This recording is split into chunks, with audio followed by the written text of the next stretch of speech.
Hey everyone, and welcome back to the Warcraft news. And well, you're in for it today. We have a mountain of stuff, and what might surprise you after yesterday's video is, you know what? Most of it is actually good. We've got character customization stuff that's really exciting. We've got the devs talking about Arthas. We've got another massive lore drop from Ian Hazacostas that kind of suggests a time skip and a whole bunch more. So we've got so much to dive into. First though, something special, something new. This is key art from a game concept that we have worked on very recently.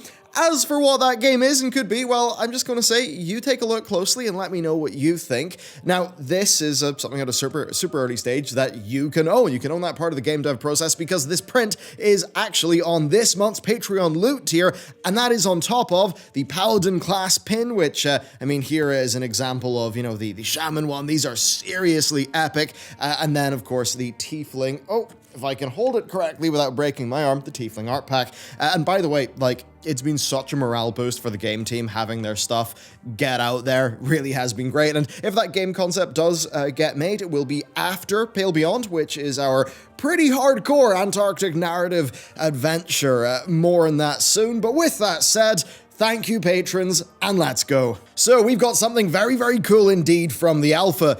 Something I actually didn't really think we would see in World of Warcraft that much, and that is facial structure options. Right now it's not a lot, and this is in addition to the ethnicity options that Blizzard are going to be adding in for the humans. So males can be oval, boxy, or diamond in terms of face shape, and females can be triangle, round, or heart.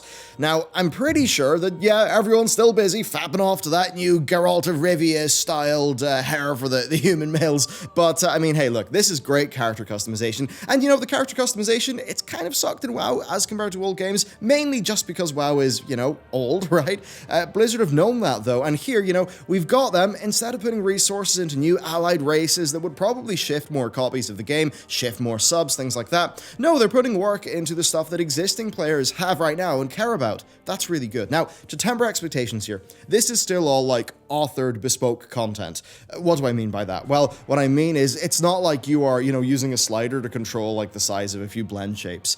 This is not a granular slider. So it does seem like Blizzard, you know, they still have to ship these as like unique options. Now that's understandable because all their systems and their pipelines, they will have been designed for, you know, how WoW has worked through the past. Plus, I would also wonder, you know, how well would World of Warcraft's exaggerated art style work if we got those sort of Black Desert Online sliders? How would that work with how WoW does gear, as an example?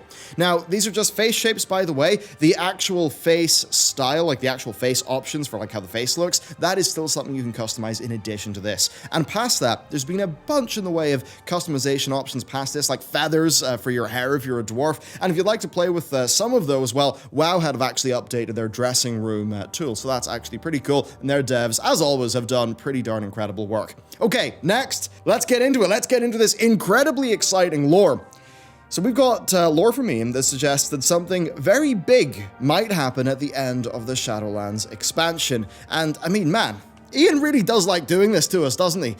Last week, we got another big lore hint from him, and yeah, this week we've got another. So, Ian responded to a question from WoW Chakra about how time passed in the Shadowlands. Why? Well, that's because of your man, the Huntsman, right? The Death Knight Huntsman who gets the horses from Legion. Now, he met the DK in Legion for the first time since he met the DK in the DK starting zone years ago for us, but he commented that for him, it had only really been like a few days from his perspective in the Shadowlands. And that's all because, basically, of how time works in the Shadowlands. So, WoW Chakra asked Ian what was up with all that, and Ian said that, well, you know, it's not like a hard rule, like, you know, time is 10 times faster in the Shadowlands. Ian basically said it's all just chaotic, right? Now, here's the key. Ian said we would find out the answer to that question about how fast time passed once we leave the Shadowlands, what we return to. So, yeah, that's actually pretty big. That means that lore-wise, we're kind of following Warlords of Draenor rules here, okay? Now, what that means is that, you know, in Warlords, we went through the portal, we did the expansion, and then we returned to Azeroth. Now, sure, in-game, it wasn't like that. You could teleport all over the place. But lore-wise, canonically, like when you went through that dark portal, that was a big sort of point of no return. So Ian basically saying here, you know, that we'll find out how the time works once we actually leave the Shadowlands at the end of the expansion. That's big, because let's think about the state of the world right now. Undercity is a mess. The Forsaken, where do they live? You know, it's just trashed. Teldrassil, it's kind of gone. The Worgans are refugees. The Night Elves are also refugees. And then, the Forsaken, they've got this crazy political situation going on. And then we've got all the crazy lore that we covered in our last lore video about the Scarlet Brotherhood. Seriously, if you've not watched that one, because you maybe didn't think it was relevant, it is a super cool video, super cool lore. I recommend you check it out. So there's all that going on. And I think Ian saying this, to me, it makes me think, is Shadowlands going to have a time skip when we come out, okay? So Ian mentioned that in this interview as well, that we may encounter some of those who, fell in BFA, and he mentioned Tyrande Ardenweald arc. But the thing that was really spicy to me is that Ian talked about how reforming the Night Elf Society and the Forsaken, that stuff doesn't really fit in the Shadowlands narrative, and I think that's definitely true. But he said it's really important, and he said that it's something that they are working out how to do. So let's actually do some synthesis, put these things together. So, I'm thinking to myself, right, we've got an Azeroth that's a bit of a mess. We then have a game director teasing about just how much time will pass when we come out of the Shadowlands. Are we going to do a time skip? Are we going to, go from strange baby Anduin to gruff hot Anduin? Is that what that's going to be? Maybe we're going to return to find that characters like Talia have, grown in station, are more important. Then the Night Elves have got a new home. That, all these political leaders were still left when we went to the Shadowlands. There's big potential there, right? With all the characters left behind, that we could see them advance and actually see the world sort of move. Now, look, I get it, right? Time skips can be good, they can also be quite bad. But I will say this, WoW is an MMO, and it's an MMO where people care, I think, mostly about the state of the world. So, this as an opportunity to update the state of the world, that would be really interesting, right? Blizzard could actually set up the next crop of stories that they wish to tell. One of the reasons why loads of people have said that Warcraft 4 would be a cool thing is that you could end a WoW expansion, then have Warcraft 4 happen, and then Warcraft 4 would kind of kick off a next era of World of Warcraft. Well, with this, because Warcraft 4 I don't think is really going to happen, much to my sadness, but with this, you could have Shadowlands, you could have a time skip, maybe 4 or 5 years passes, we return, and Azeroth's different, people are in different places, interesting things have happened, and there are new stories to tell, new adventures to go on. That could be really good, or we could just come back and Yrel could, just have taken the whole place over and kick our ass. Who the hell knows, but I think it's pretty darn fun lore. That's not it for the lore though, because we've also got some hints of Arthas. So Ian hinted that in the Shadowlands, there is an Arthas, right? That is where he would go. But Ian said that, the team, they want to be very careful not to tread on some of WoW's, most well-liked and I guess renowned lore. Now, while we're not going to be running around with Arthas, Ian did say that we are going to learn more about him. Now, this is fun for me because I suspect it'll be in a few different ways. Number one, via, Arthas as the man, via his old mentor, Uther, to find out who he is. Because that's a perspective we've not gotten since Uther was, killed. We may even see some of his father there. That would make sense. So there's Arthas the guy, but then there's also Arthas the Lich King. Now, the Rune Forger, who actually made the Lich King's armor, is going to be our ally. Now, the melding with Ner'zhul within that armor, that changed Arthas. So perhaps that Rune Forger will be able to explain how that armor works, how the helm works, how Frostmourne works. Given the implications of the link between Kil'jaeden the Dreadlords and the Lich King and the Shadowlands, because of course the Dreadlords actually stole the Lich King's armor from the Rune Forger guy, there's just a lot of potential lore there where they could really add a lot of texture, a lot of color to things that we don't really know. Of course, the hope is they do that in a way that is satisfying and interesting, because as I think we all know in stories, there are some mysteries that are just best left unexplained. But still, there is a bit of me that's like, you know what, Arthas is really cool. I really love, those quests that were dealing with, Arthas's sort of past and who he was, right? You're going around with that, little kid version of him that was, his name spelled backwards in the Northrend questing. That stuff is really cool. So if we can get a few hints of that, a few of those vibes, but not in a heavy-handed way, I think it would be really fun. Then next up, a few things that will come together. So we're about to lose the rep buff, and that does mean that, right now, this weekend, it's your last chance to, for example, get some reps to get those allied races. Now, that only really matters, actually, if you want the allied races now and you want to level them, because Shadowlands is actually going to be dropping the rep requirement from the allied races, so it'll just be the rest of the achievement. But anyway, right, what is interesting here is that if we go back to that WoW Chakra interview, Ian said that there will be something to replace the rep buff, right? Something new.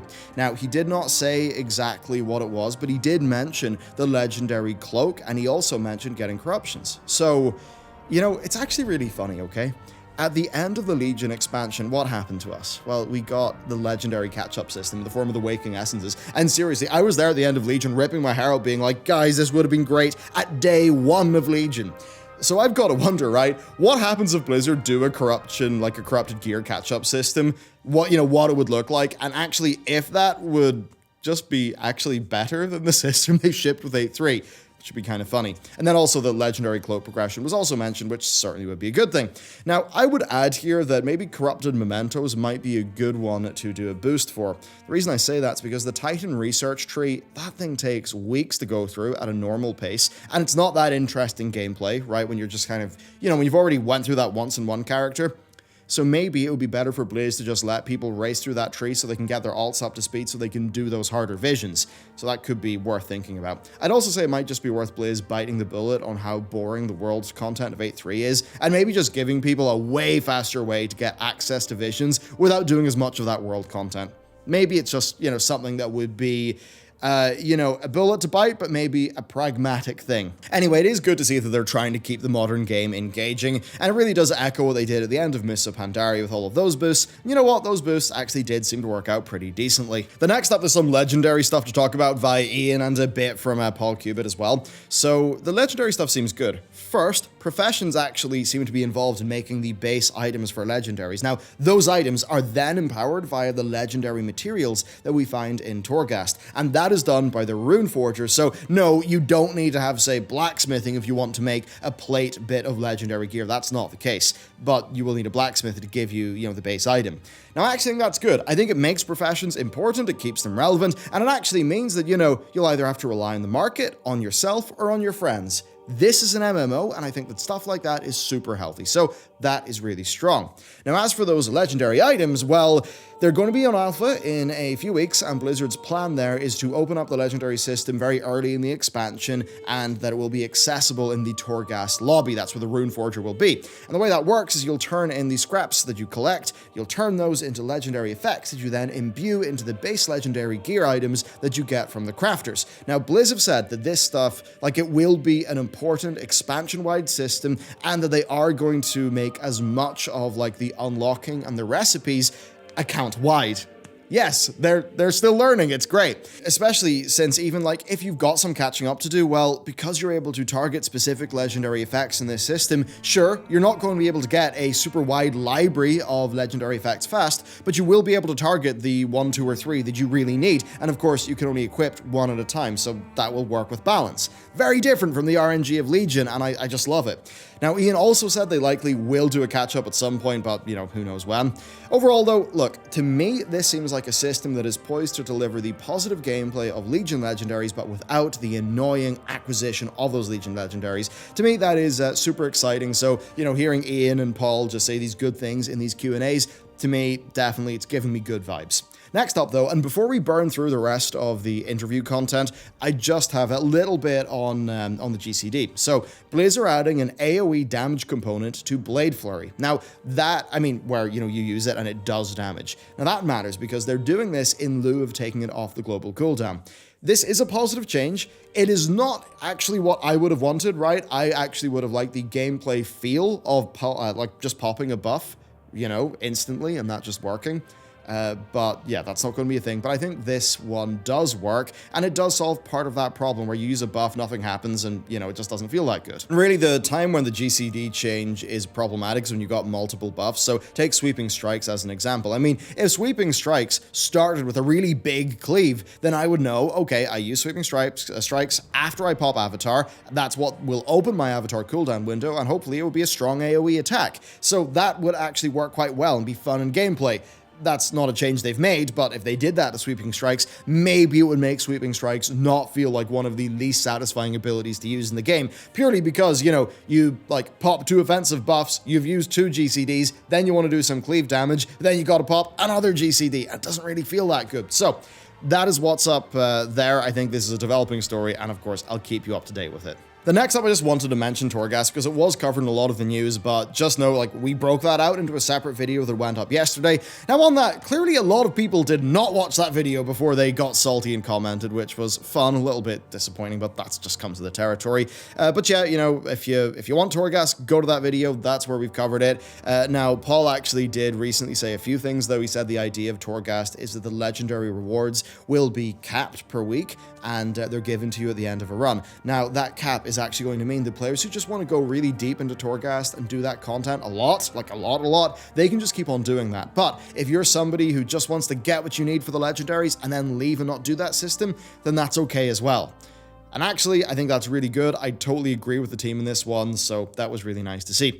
So with that done, I'm going to head into some just quick fire for the interview stuff, just to get all the info out to you. So, class sets, they are a thing in Shadowlands after the initial ones, which are not class sets, as we've known, but Blizz right now are not particularly sure what to do with the set bonuses. I think that's fair, right? We are getting a lot of power in this expansion, but of course, Legion had all that power, and it also had the class set bonuses, so I think it should still work. Then we've also got the mission table, and this is actually interesting. So ages ago, MMO Champs data mining suggested it being some sort of auto battler, but we didn't really see much more about that. Now, what Ian did say is that the mission table of Shadowlands is going to focus more on representing what World of Warcraft combat is, you know, actually kind of feels like, and that it's going to have more depth. Now, we don't know much else past that, but that could totally mesh with that data mining. And really, for me, here's the deal, right? Look, if the mission table is maybe an auto battler or some sort of board game that's actually fun and well designed, I'd be totally for that. I kind of enjoy like progressing my champions in Legion, right, and giving them their gear and working things out, even though that system was pretty bare. And then, of course, BFA just gutted it and it was a total waste of time. Well, if Blizzard actually embraced what it was and, you know, instead of making a weird waiting Facebook game, and they actually made a fun game, then that could potentially be a very exciting thing. I mean, come on, board games, card games, auto battlers, they're all quite fun when they're done well, so why not give it a shot if they are set on doing that type of content for the game? You know, just, of course, don't make it feel overly mandatory. Anyway, next, Heritage Armor. They said that that will continue in the smaller 0.5x patches. They also don't plan to bump up WoW's minimum specifications, requirements massively in this expansion. And also, Covenant Mogs, they are unlocked account-wide, but they can only be worn if you're currently in that Covenant, which does make sense. And then also, the Covenants and Orbos, basically, they're going to be on Alpha soon. And in terms of how they'll sort of function, it'll be like Dalaran and Class Halls, right? So you still will be going to, you know, in this case, Orbos quite a bit. Now for PvP, they said that there's not going to be a PvP stat in terms of balancing, so it will be using a BFA-like scaling system. And that just means it's scaling, so it's going to be strange, right? It's always been confusing. You've always just thought, what do my numbers actually mean in a real-world scenario? So that's going to stay. That's definitely a bummer, but at least we're getting a PvP vendor, I guess. Now, on that, Ian did say that, like, imagine when you fill a conquest bar, you get a token, and then you can spend that token on a big, long list of items. So that's kind of what that vibe is going to be. Then also, he noted the faction imbalance problems of the Battle of Nazjatar, but the natural world PvP of the faction assaults, and I'd agree with him there. And right now, for this expansion, they're thinking about doing free-for-all objectives in the world like with Legion, and also maybe doing some Covenant versus Covenant stuff, which could be pretty fun, but it is, of course, all early days.